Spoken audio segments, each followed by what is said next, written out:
I transmigrated into a sweet romance novel and successfully redeemed the tragic supporting female character, just when I was ready to leave this world. The girl, Willow, suddenly confessed her love to me. I couldn't bear to see her return to those tearful, lonely days of her past. So I made the firm decision to stay. We fell in love like any ordinary couple. And under everyone's blessings, we stepped into marriage, until the day of the wedding. A child suddenly rushed into the venue. He shouted, "Willow is a heartbreaker. She'll betray you in the future. Don't marry her." I frowned in confusion and asked, "Who are you?" I said, "Willow is my wife. If you spread baseless rumors, don't blame me for being rude." But the boy's eyes turned red as he stared at me and said, word by word, "Dad, believe me, if you marry her, you'll never have peace for the rest of your life." Chapter 1. All the guests present froze. A few seconds later, their tense expressions turned into barely suppressed laughter. I'm 24 years old. The boy looks 14 or 15. How could I possibly be his father? Yet the boy seemed oblivious to the mocking glances around him. He kept staring at me with reddened eyes and said, "She's a two-timing manipulator who only sees you as a money-making tool. She tells you not to come home during the holidays, asking you to stay out and earn more. But the real reason is that she doesn't want you interrupting her private time with another man. She's been entangled with that bastard Makoto for over 10 years. At the mention of Makoto, my whole body turned cold. He was the male lead in the novel, the man Willow had secretly loved for more than a decade. But how could this child know about Makoto? Finally, Willow spoke. She bit her lip and said, "What nonsense are you talking about? Makoto and I haven't had contact for a long time." Then she looked at me nervously. "George, don't listen to him. We haven't even met each other." Chapter 2. Willow wasn't lying. Makoto hasn't returned since he went abroad 4 years ago. During these 4 years, our relationship has been great. We never once argued over this past unrequited love of hers. I nodded and said, "I believe you." The boy eagerly responded, "Dad, she's lying, let me tell you." But before he could finish, the hotel security arrived late, grabbed him, and tossed him out of the venue. Family and friends said, "False alarm, false alarm, continue, continue." Where did we leave off earlier? People raised their glasses to lighten the mood, but it was clear that the tension was beyond repair. The venue was in disarray, flowers scattered everywhere, and the host was frozen in shock. Never having encountered such a scene before, the hotel management came to personally apologize, offering to compensate us and host another wedding. Willow was furious, her face red. She shouted, "How could your security be this bad? You couldn't even handle a child. Do you realize this is my once-in-a-lifetime wedding?" Willow, usually gentle and considerate, rarely ever got angry. Once the crowd dispersed, she leaned her head on my shoulder and spoke with a tone full of grievance.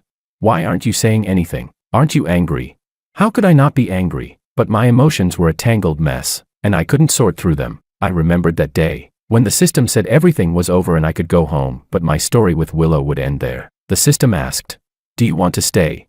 I answered, "Yeah." Willow said she likes me too. How should I put it? Before, when I read sweet romance novels with no side stories, I automatically imagined that the male and female leads would have a smooth life together. But now, someone suddenly barged in, telling me that the side stories were written, but the ending was a mess. I wasn't sure if it was true, but it felt as uncomfortable as if I had swallowed a fly. My mind was racing, and I couldn't sleep all night. Then, out of nowhere, a figure slipped into my arms. Willow, drowsy and cute, pouted, "Hubby, I'm so cold. Hug me." She fell asleep in my arms, peacefully. Listening to her steady breathing, I couldn't help but feel guilty. Willow has always been understanding whenever she was upset. I never had the chance to comfort her before she calmed herself down. Despite the huge disruption at the wedding, she didn't get angry at me but comforted me, telling me not to feel guilty, that this event wasn't something I could have foreseen. With that thought, I shook my head and pushed all the tangled thoughts out of my mind. Chapter 3. I took care of all the follow-up arrangements for the wedding. To make it up to her, I promised Willow that I would give her another grand, once-in-a-lifetime wedding. That night, as I returned with some friends along the mountain road and parked my motorcycle, I unexpectedly saw Andrew at a roadside barbecue stand, the very man who had crashed our wedding and claimed to be my son. For a moment, I wondered if he was like me, someone who had also entered this world from outside. But the system had once clearly stated, there can only be one outsider in each story. Andrew stared blankly at me for a long while before speaking. "This is the first time I've seen you like this." It was just my usual casual outfit, yet it seemed to stir up countless memories for him. He said, "You once told me that you used to ride motorcycles when you were young, but I never believed you. I always thought you were just bragging." After all, I'd never seen you have any real hobbies. You were either working overtime or away on business trips, never resting, never slowing down. You hated anything risky, always saying, "A wise man does not stand beneath a crumbling wall." He sighed deeply. You used to go fishing in your spare time, but one day, when you and Mom argued, she broke all your fishing rods, and you never went again. At most, you'd play games with your friends. Later, when Mom scolded your friends for taking up your rest time, you gave up even that. I smiled and said, "That's impossible. Willow isn't that kind of person. And besides, there's no way I'd ever accept that kind of life, working like a machine from dawn to dusk." He looked at me and asked, "And what kind of life do you have now?" Even though I was still technically an orphan in this world, the system had given me an identity. I studied here, pursued Willow, fell in love with her little by little, and made some good friends along the way. I had a stable job, my own circle of hobbies, and was about to start a family with the woman I loved. I smiled and said, "So no, I'm not like what you described. I'm happy with my life now, and I wouldn't change it just because of a few words from someone else." Finding his behavior strange, I turned to leave, but Andrew reached out and grabbed the corner of my jacket. He said, "Then what if Willow is pregnant? What if you're about to become a father?" Chapter 4. I froze, studying Andrew's features closely for the first time. When he furrowed his brows, there really was a faint resemblance to me. That night, as Willow slid her fingers along the hem of her nightdress and leaned in close, sparks were about to ignite, but I found myself checking whether all the protection measures were in place. Willow frowned. "Honey, what are you doing?" I said. "It's nothing. I was just thinking, what if you accidentally got pregnant?" She cut me off, clearly annoyed. "I don't want to have a kid this young. Who would take care of it? Didn't we agree on this already? I still have so many places I want to travel to. I'm not giving up my life for a child." I hurried to explain. No, I meant if it happened by accident. I just want to be prepared. That's all. Right now, I'm the only one working, and if we had a baby, expenses would go up. It would definitely affect our lifestyle." She frowned. "Don't tell me those things. If it really happened, you'd obviously." Willow stopped mid-sentence, suddenly realizing something. She looked at me and said, "George, you believed him, didn't you? You really think he's your son?" She continued, her tone trembling. "You've been acting strange ever since that man appeared. You believe what he said, don't you? You think I'll betray you someday, right?" I was stunned. Willow's voice grew muffled. She choked slightly as she spoke.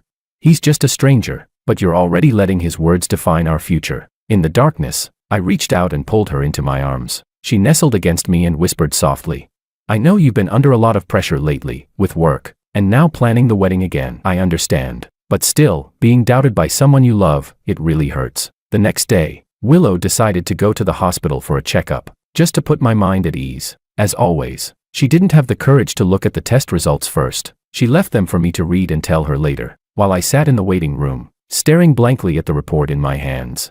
Andrew appeared and took a seat beside me. He said, "My birthday is July 23rd, 9 months later." The report showed that Willow was already nearly a month pregnant. Andrew sighed. "You're being foolish." I frowned. "What do you mean?" He said, "Love and effort should go both ways. Family responsibility should never rest on one person's shoulders, right?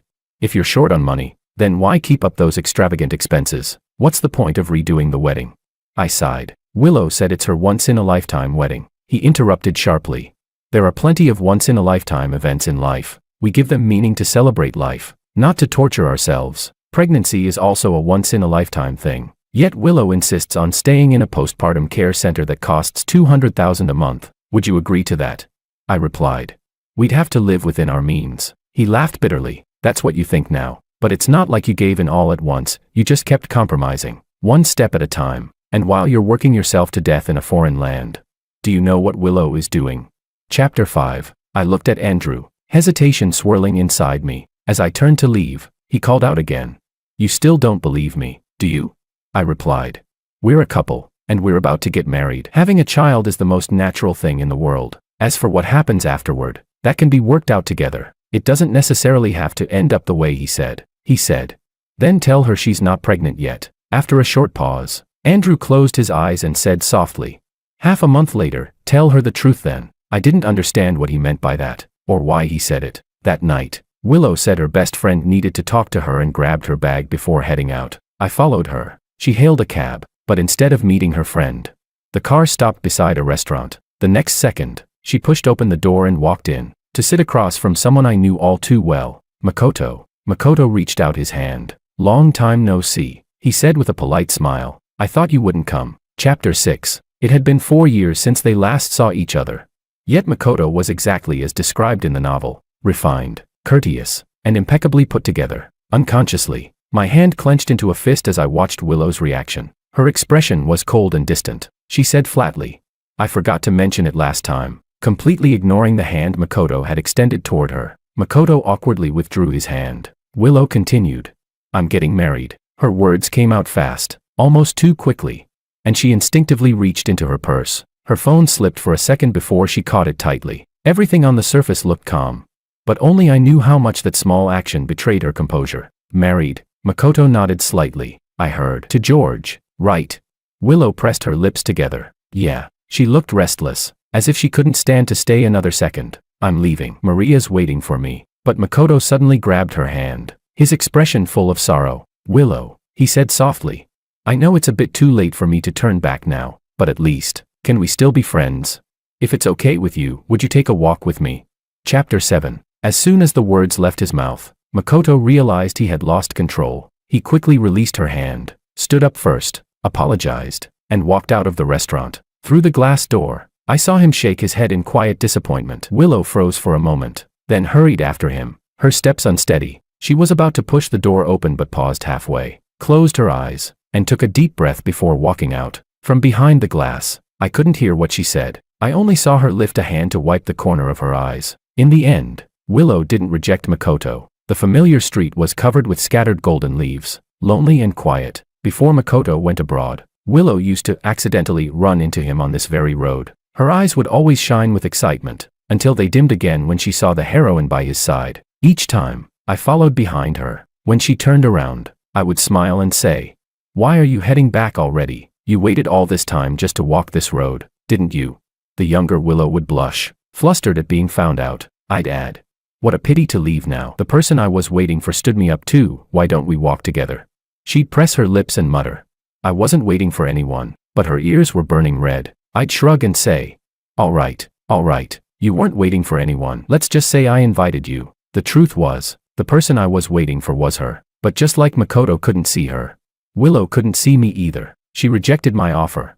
But that didn't stop us from becoming two lonely souls sharing the same road. After a few times, Willow finally snapped. She stopped, turned to me, and shouted, I'll wait for him. That's what I'm doing, waiting for him. Stop wasting your time.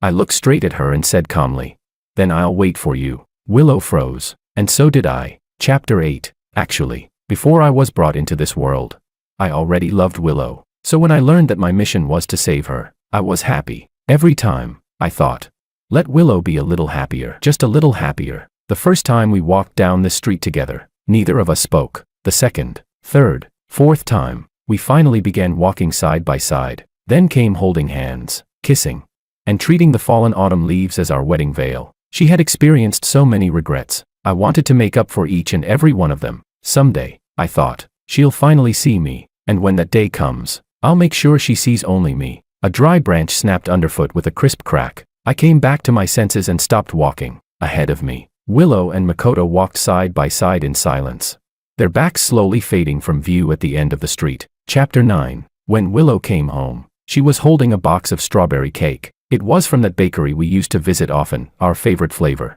But ever since we moved, it was only me who would make the long drive just to bring it back for her. I took the box from her hands, studying her face carefully, and asked, Where did you go? She said, A friend was feeling down. I stayed with her for a while. I smiled faintly. So, this sad friend of yours drove all the way to the next city just to buy you this cake? The air froze for a moment. Willow's expression stiffened. What are you trying to say? She asked. I just looked at her without answering. Perhaps it was my gaze, but Willow seemed to grow impatient under it. She snapped. How long are you going to keep being paranoid over something so baseless? My heart clenched painfully. I frowned and asked, slowly and clearly, You didn't meet Makoto, did you? Willow froze, realizing what I meant. Her face twisted in disbelief. She bit her lip and said, You followed me. Chapter 10. She let out a long sigh and said, Makoto came back to the country a few days ago. I only found out today. He wanted to catch up with old classmates, not just me. I asked. Then why didn't you tell me? She lowered her gaze and said softly, I didn't want you to overthink it, and now that you've seen it yourself, you know we just met once, I replied. Just once. A bitter laugh escaped my throat. Willow frowned. Can you stop being so passive-aggressive? What exactly did we do? Were we being flirty? Did we hug? Did I betray you in any way?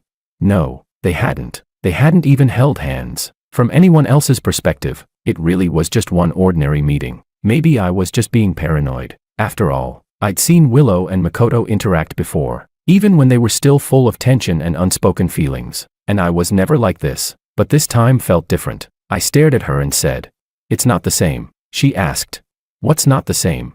I said, "How could you walk that road with someone else after walking it with me?" She scoffed. "It's just a road, just a road."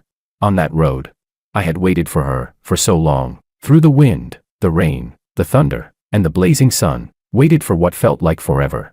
Until she finally turned around, and to her, that road was just another place, something she could walk with anyone, meaningless. I asked quietly, "Then why did you wait there every day before?" Willow froze. I said, "You know, don't you?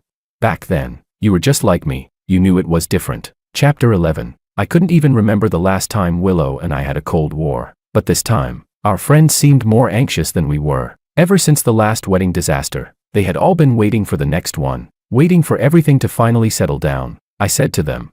She met with Makoto. There was a brief silence on the other end of the line before one of them cautiously asked, "Anne, what did they do?"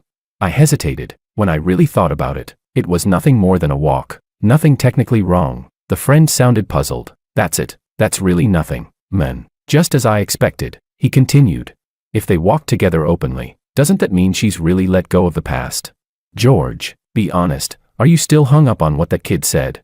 They told me to relax, to stop overthinking, that I was making a mountain out of a molehill, that I should focus on the good things instead. When it came to Willow and me, my friends always had endless stories to tell. The first Christmas Eve we spent together, Willow took an overnight train just to deliver me an apple of peace. That winter, she waited downstairs at my dorm early in the morning just so we could watch the first snowfall together. The wind was freezing. Her cheeks were flushed red, her breath turning into white mist. I rushed down, pulled her into my arms, and asked, "Willow, what are you doing here?" She huffed softly and said, "Don't you get it? If we stand in the snow together, it counts as growing old together too." Willow had never touched a needle and thread before.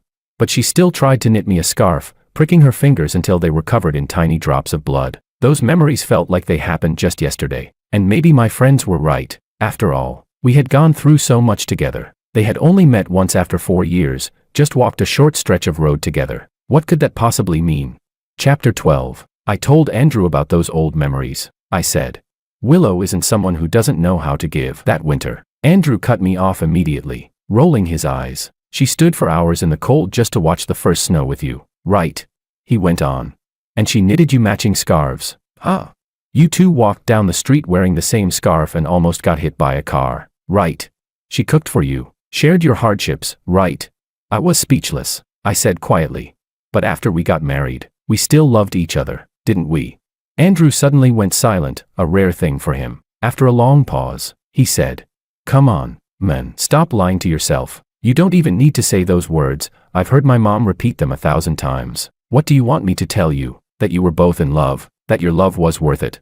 You're just trying to convince yourself that what you gave had meaning. But if it truly were equal, if it really was mutual, you wouldn't need to say it out loud." I realized my hand was trembling slightly. I asked, "Did I tell you about Willow's betrayal?"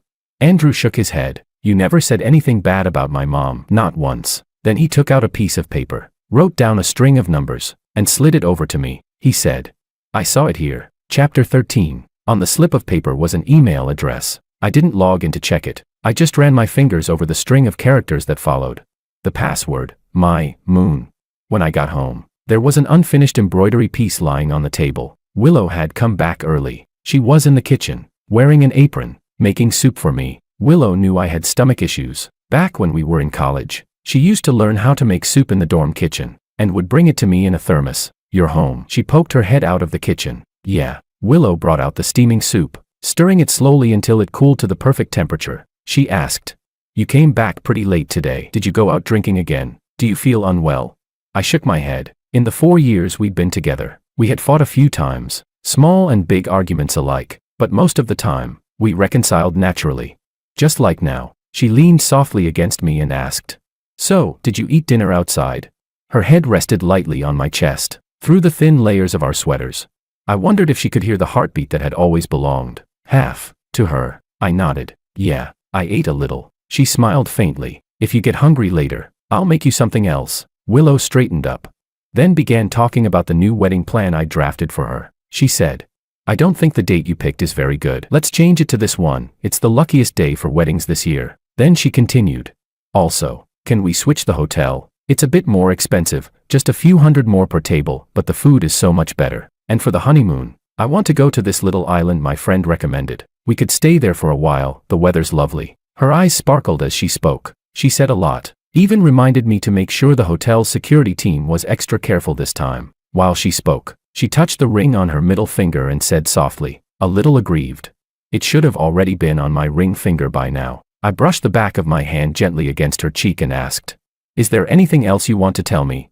She lifted her gaze, eyes slightly lost and uncertain. I swallowed down the words that almost escaped my lips, forcing myself to stay calm. Then I asked again, quietly, "Is there? If there is, tell me now." Chapter 14. I wanted to have an honest talk with Willow. Even if she'd had countless moments of missing Makoto, as long as she told me, we could work through anything. But Willow only fixed her bright gaze on me and smiled lightly. "No, I know his appearance made you overthink. Last time was just a farewell. We won't be in contact anymore." I withdrew my hand and smiled. I didn't press further. In the final week, Willow went to see her best friend again. I logged into the email account Andrew had given me. This account wasn't linked to any of Willow's apps. There were hundreds of emails in the outbox, all to the same recipient. No name, just a contact note that was the moon emoji from the keyboard. They read, "Happy birthday. I hope you're happy every day. The mid-autumn moon is especially round this year. This song is exactly your style, quiet, with a light, breezy chorus. It's snowing, earlier than in past years. Embroidered moon, JPG. Crocheted scarf, JPG. They set off fireworks at Back Lake. It was so late someone complained. Your topic choice this time is unique." The speech went smoothly. "You took first place. Happy graduation." There were 2 unsent drafts, one titled, "I'm Getting Married," and another, a photo of the moon taken that night on Wutong Street, when he walked with her. None of the emails had been opened. Probably, after Makoto went abroad, he abandoned this outdated way of keeping in touch. Even without a single reply, Willow never forgot to send him festival blessings. And she never missed any milestone in his life. 4 whole years, the 4 years we were together. Chapter 15. Suddenly, a flood of moments came back to me. I remembered that early morning by Back Lake, the 2 of us talking. When I came back with my coat, I saw Willow typing a message. I said, "Why did security show up?"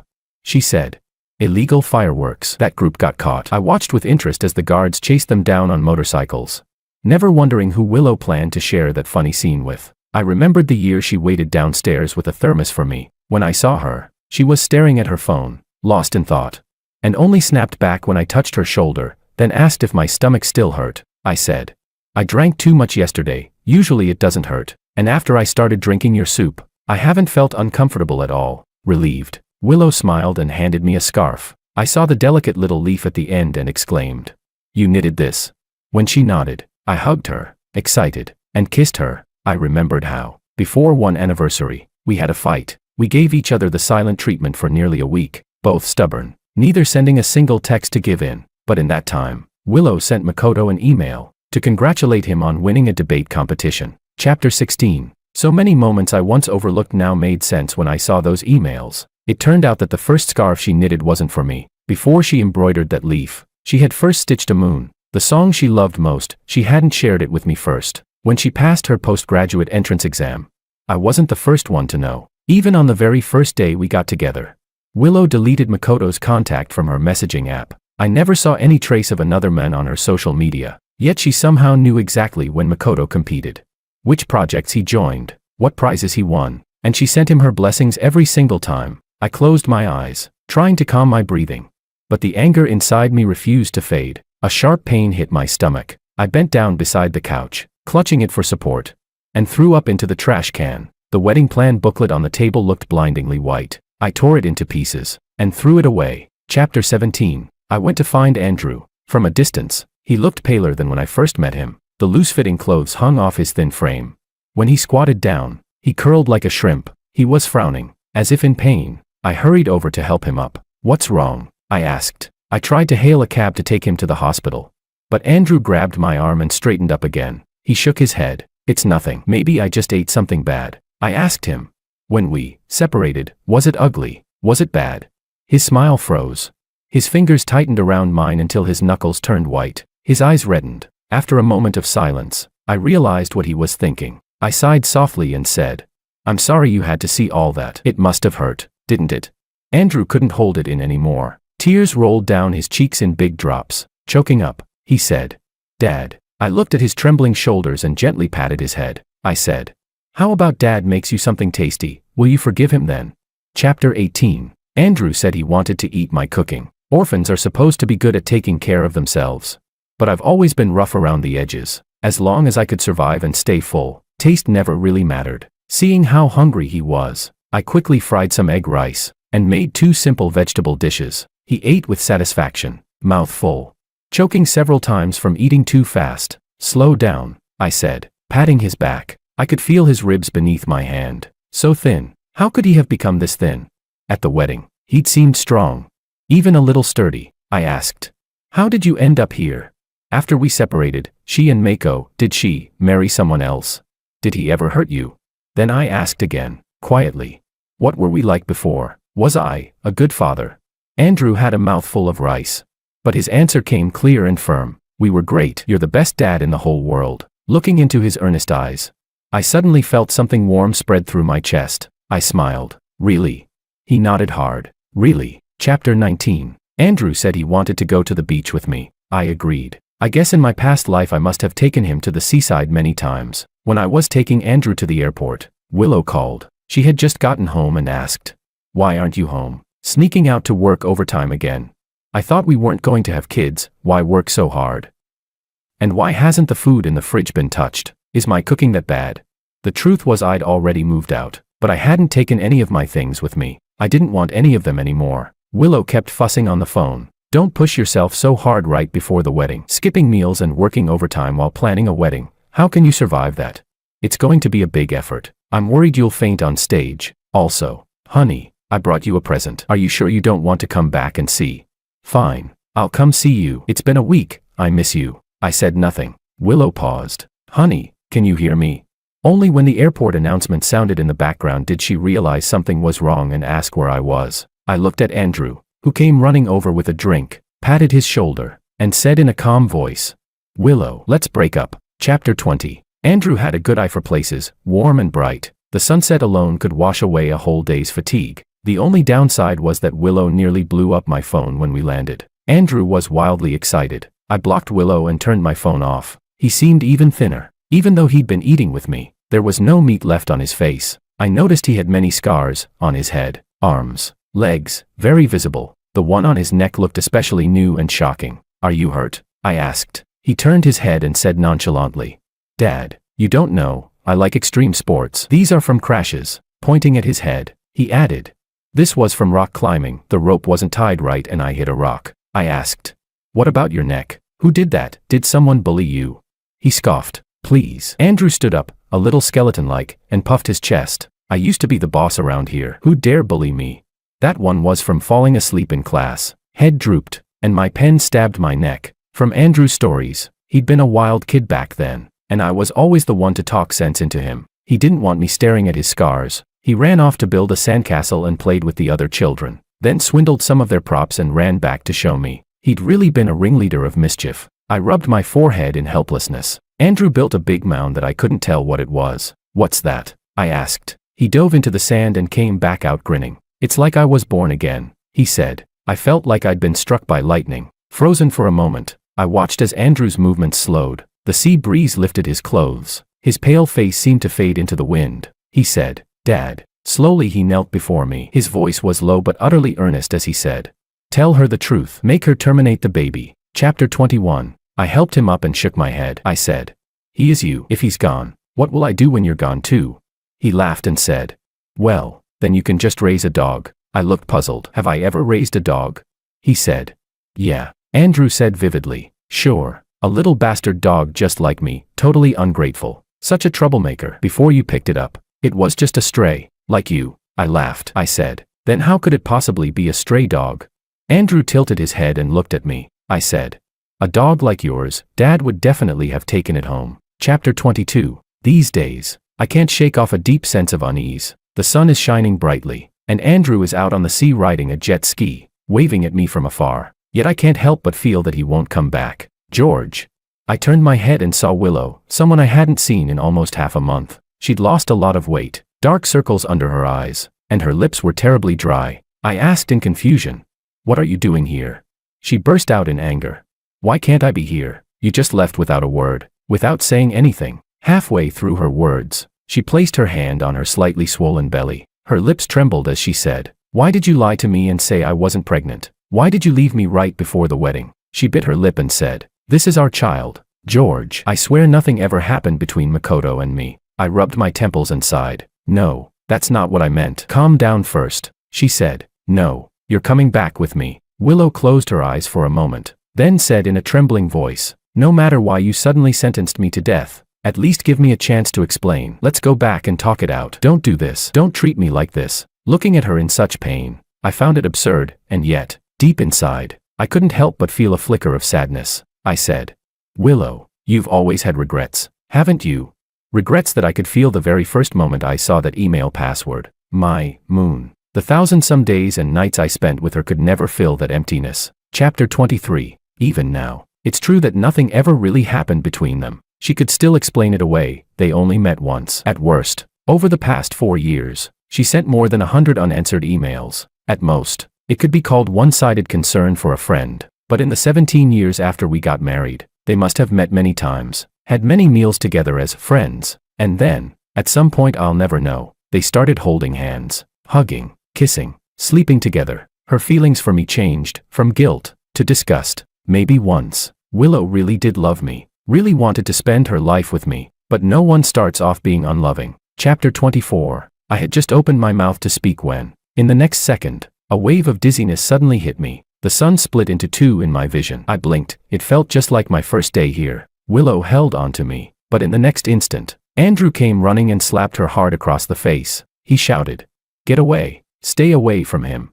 That small, skinny child didn't even seem to know where his strength came from. He knocked Willow to the ground with that single slap. Willow covered her face in shock. "It's you. You're the one who took him away." She staggered, trying to get up, but Andrew pinned her down with all his might. He struck her again and again, yelling, "You're not taking him. You don't deserve him." My vision grew blurrier and blurrier. I wanted to go over and pull them apart, but my body had no strength left. In the next moment, I saw a blur of red trickling down along Willow's thigh. The child. Andrew. I couldn't help looking at him. He looked back at me. His eyes were full of sorrow, yet he smiled. The scene before me faded rapidly, everything pulling away into the distance. "Dad." I heard Andrew scream hoarsely, his voice breaking apart. "Come home." "I'm sorry, Dad." Chapter 25. When I opened my eyes again, I was back in my original world, back to being 18, the age I was before I crossed into that book. It was as if everything had just been a dream, one that vanished completely upon waking. The book in my arms had been warmed by my body heat. I opened it, only to find that the ending had changed. The second female lead, who had vanished without a trace halfway through the story, had now become the main heroine, and my name was written, clear as day, in the position of the male lead. The story of redemption had turned into a story of a wife searching for her husband. Willow had miscarried, and gone insane. Truly insane. The text of the book read. Blood slowly flowed from between Willow's legs, and Andrew's face grew paler and paler. Willow tried to call out to George for help, but no matter how much she screamed, he just stood there, as if he couldn't hear a thing. She struggled to crawl toward him, but Andrew clung to her tightly. Her body felt heavier by the second, her mind growing hazy with fear. She wanted to slap Andrew away, but her hand only met air. Andrew was disappearing, melting into a pool of blood that slowly merged with the stains beneath him on the sand. In the end, like George, he was gone without a trace. Willow nearly drowned in the sea. After being rescued and taken to the hospital, she called the police. She said, "It was that lunatic you interrogated before. He's the one who took my husband, who caused my miscarriage, and now he's gone. Find him." "Why aren't you finding him?" The confused looks of the police only made Willow angrier. She soon realized that everyone else seemed to have collectively lost their memories. No one remembered George. No one remembered Andrew. There was no record of her ever being pregnant. Willow refused to believe it. She called her old friends one by one, the wedding guests, even reached out to Makoto, Every answer was the same, none of them remembered. Makoto held Willow in his arms, looking at her with pity. "You're sick, Willow. You look terrible. Let's go for a walk." "Okay." "Yeah," Willow said coldly, staring at him. "It was on that walk, with you, that he started to hate me." Then she went mad, running wildly through the streets. Makoto tried to stop her, to pull her into his arms, but the crazed Willow slapped him hard across the face. After a while, she finally quieted down. Makoto said, "Willow, I'll take you to the hospital. You're just sick. I don't blame you." But Willow only stared past him, her eyes burning. "There," she said. Makoto turned around and saw a pile of fallen leaves. Willow said softly, "You know what? We kissed there once, right in the leaves. It was so romantic." George said the golden sycamores were my wedding dress. Makoto thought Willow had lost her mind. He finally found a chance to tie her up and take her to the hospital. The doctor diagnosed her with bipolar disorder. She wandered aimlessly day after day, sneaking out whenever she got the chance, just to ask strangers about George. Her family, unable to stand it any longer, sent her to a psychiatric hospital for mandatory treatment. Willow insisted she wasn't sick. George was real. It was everyone else who had gone mad,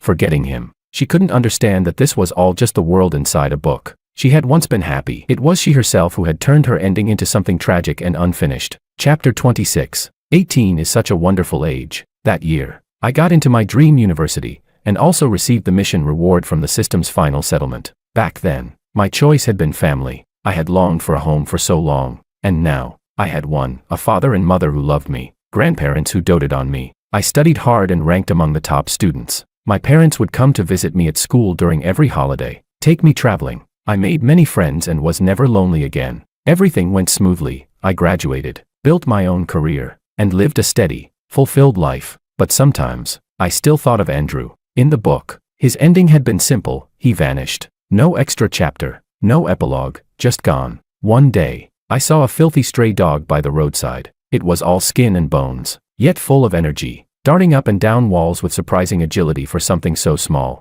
Some people tried to catch it to help, but it was too clever. Northwest one could get close, until I decided to try myself. Unfortunately, I missed grabbing the scruff of its neck. I thought it would bite me out of fear, but instead, the little thing just stared at me for a few seconds, and then rubbed its head gently against my hand. "Well, would you look at that two-faced little rascal, huh?" One of the rescue workers from before muttered through clenched teeth. "Damn thing nearly bit me the other day. Why's it so tame with George?" I brushed aside the dog's dirty fur. It was even smaller and thinner than I'd thought. There were many scars on its body, especially around its neck, where a patch of fur was completely gone. I couldn't tell if it had been fighting or abused, but when I touched it, it didn't flinch at all. I took it home. In the large courtyard, there were many other dogs. The little one froze, staring up at me with wide, watery eyes. Over the years, I built several rescue shelters for stray animals. Since I couldn't handle everything alone, I'd assigned most of them to others to manage. But this courtyard, this one was different. All the dogs here shared one thing in common. I smiled and said, "I told you, dogs like you will never have to wander again. Welcome home, Andrew." Andrew's Extra, from Andrew's perspective. Chapter 1. I lied to my dad. The truth is, my relationship with him was never good at all. When I was little, I really liked my mom. Dad was always busy working overseas back then. I barely saw him. Most of the time, it was Mom who stayed with me. She played with me, slept beside me, took me to school. She was the only one there. So one day, I asked her, "Why doesn't Dad come home?" She crouched down and said, "Because your dad is the most irresponsible man alive. He only knows how to work. He never cares about his family. Everything you eat and use, Mom pays for it all and keeps everything together." I said, "Bad dad, bad dad. I don't want a dad like that." But the truth was, I didn't know. Dad hadn't abandoned us. He had given Mom all his salary cards and savings books. Everything we used at home, every expense, was paid with his earnings. Dad did spend time with me too, once, but I was too little then, and Mom always spoke badly of him at home. So whenever Dad tried to hold me, I would cry and hit him, screaming for him to go away. He stopped trying after a while. I don't remember any of that, though. In my memories, it was always Mom, the one who stayed by my side. When I grew older and Dad finally came back to the country, I started to hate him even more. He wouldn't let me eat candy, said it would rot my teeth. Wouldn't let me play games for too long, said it would hurt my eyes. I thought he barely spent any time with me, yet wanted to control everything I did. He had no special skills, no achievements, so who was he to lecture me? Then one day, while I was playing video games, he came over again and asked if I wanted to go fishing with him. That was when my rebellious phase exploded. I yelled. Can't you stop bothering me when I'm playing? You don't understand me at all. You don't know what I want. What I like, all you ever do is force me to do what you want. You're so annoying. What I didn't know was that the game console and all the games I played were secretly bought by him. He told me they were gifts from my uncle, afraid that Mom would scold him for spending the money. Dad sighed and said, I just worry you'll get too lonely. Fishing can be fun, you might actually enjoy it. I snapped back. God, you're so naggy. If you like fishing so much, then go by yourself. No wonder Mom calls you useless, you can't even earn much, and you still love to boss people around. She was right, useless people are always the ones who lecture others the most. Chapter 2. Dad froze. He stayed silent for a long time before sighing softly. Every time I yelled at him, I actually regretted it afterward. But my teenage pride was stronger than my guilt. I just couldn't bring myself to apologize. Besides, I thought he wouldn't remember it anyway. Dad was always like that, so busy that nothing ever seemed to bother him. Even when Mom smashed all his fishing rods to pieces, he didn't get angry. He never said a bad word about her. All he ever said was, Your mom has a hard time taking care of you alone. It's normal for her to lose her temper sometimes. But Mom often told me how much she had sacrificed for this family. She would tell me about knitting scarves for Dad in winter, making soup for his stomach aches, staying with him through hard times, like a free maid. She said, I was tired of hearing it. So I said, if Dad's so terrible, then why don't you divorce him? Mom glared at me, snapping, if I divorced him, what would happen to you? Everything I do is for you. How can you say something so heartless?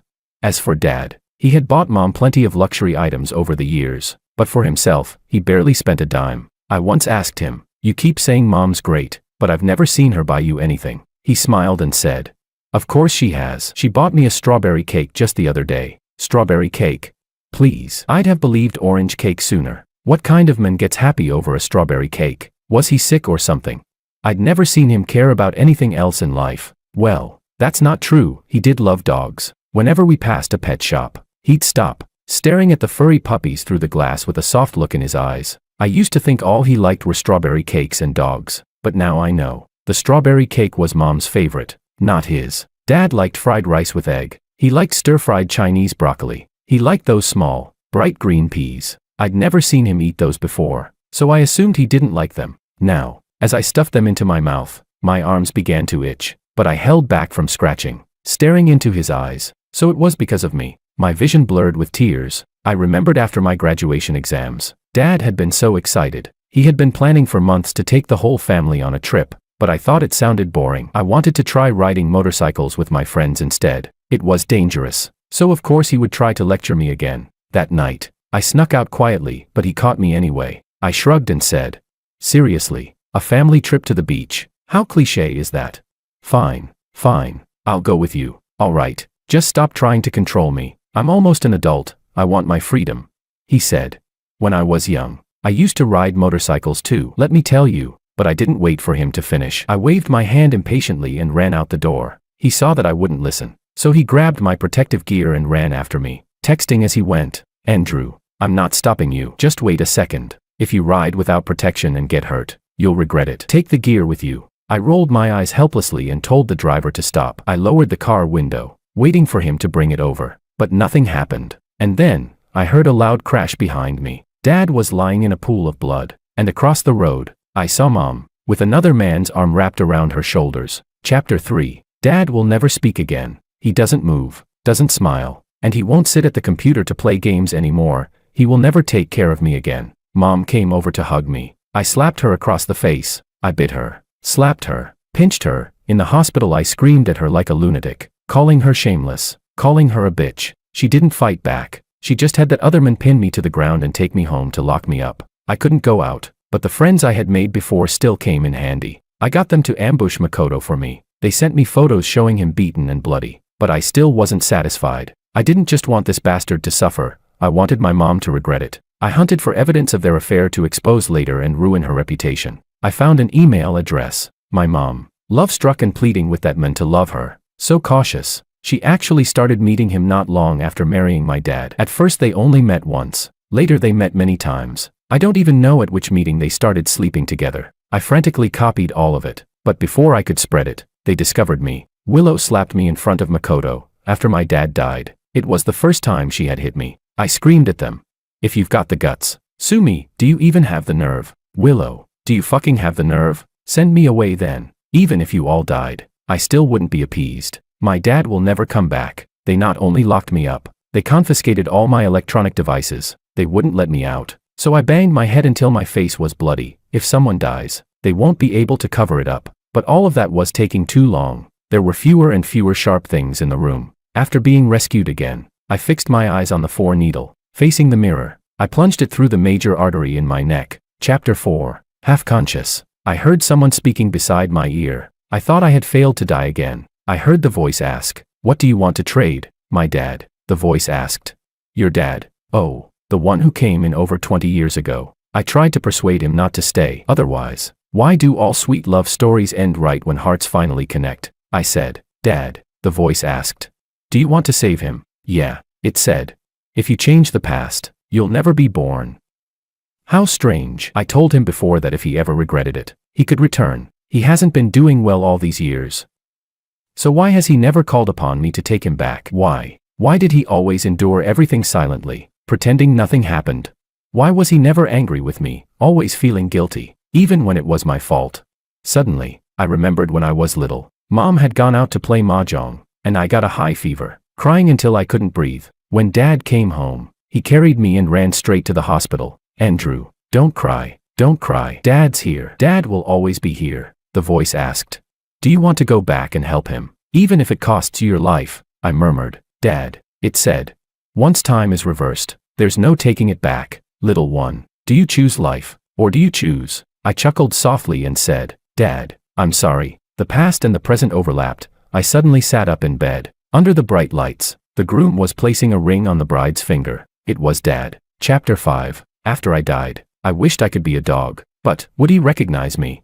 I made friends with many puppies. Searching the world for George, a puppy friend told me that far, far away, there was someone who looked just like my dad. I ran and ran, for such a long, long time. Finally, at some street corner, a big net fell over my head. Warm hands lifted me up, and I smelled that familiar scent. It was him. Woof, woof, woof. Other people said, "This little dog is pretty fierce." Not fierce at all. I was calling for Dad. Even a puppy misses his dad.